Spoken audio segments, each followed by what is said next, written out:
இறையேசுவில் பிரியமான ஜெபமாலை தியான மையத்தின் ஜெப உறவுகளே, இந்த நாளில் உங்களோடு இணைந்து இறைவனுக்கு நன்றி சொல்ல ஆவியானவர் நம்மை ஒருங்கிணைத்திருக்கிறார். சிந்திப்பதற்கான நேரத்தை கண்டடைய செய்திருக்கின்றார்.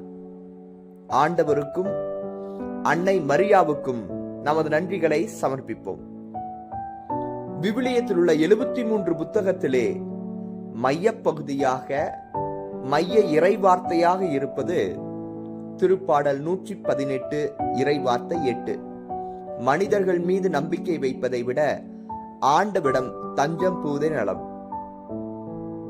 இறை தந்தையிடம் நாம் தஞ்சம் புகும் பொழுது இறை நன்மைகளை நாம் பெற்றுக் கொள்கின்றோம். இதே இறை வார்த்தையை அன்னை மரியாவோடு ஒப்பிட்டு பார்க்கும் பொழுது அன்னை மரியாள் நமது ஆன்ம வாழ்விலே மையமாக இருக்கின்றார், விண்ணக வாழ்விலே நடுநிலையாக இருக்கின்றார். எனவே அன்னை மரியாளிடம் நாம் தஞ்சம் புகும் பொழுது விண்ணகம் சார்ந்த ஆவிக்குரிய ஆசி அனைத்தையும் கிறிஸ்து வழியாக நாம் அன்னையின் வழியாக பெற்றுக் கொள்கின்றோம்.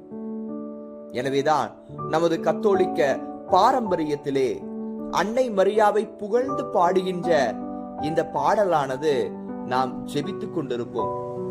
வாழ்க அரசியே, இரக்கமிகு அன்னையே, வாழ்வே, இனிமையே, தஞ்சமே வாழ்க என்று சொல்லி நாம் ஜெபிக்கின்றோம். இறை தந்தையிடம் தஞ்சம் புகுந்தவர்கள் வெற்றி அடைந்தார்கள். அன்னையிடம் தஞ்சம் புகுந்தவர்கள் விண்ணக வாழ்விற்கான வெற்றியை, அழகையினுடைய கொடுமை தளத்திலிருந்து வெற்றியை அன்னையின் வழியாக பெற்றுக்கொள்வார்கள். எனவே இந்த நாளில் அன்னையின் வழியில் இறை தந்தையை மகிமைப்படுத்த நாம் இணைந்து ஜெபிப்போம். இந்த நாளிலே ஜெப கருத்தாக இந்த ஜெபமாலை தியான மையத்தின்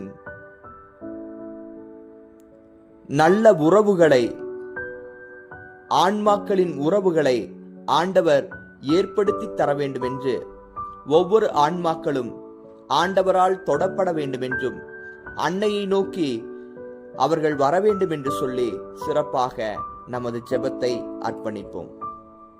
இறைவன் என்றென்றும் வாழ்த்தப் பெறுவாராக. வாழ்க மரியே, மரியே வாழ்க, தாயே நீரே எங்கள் தஞ்சம்.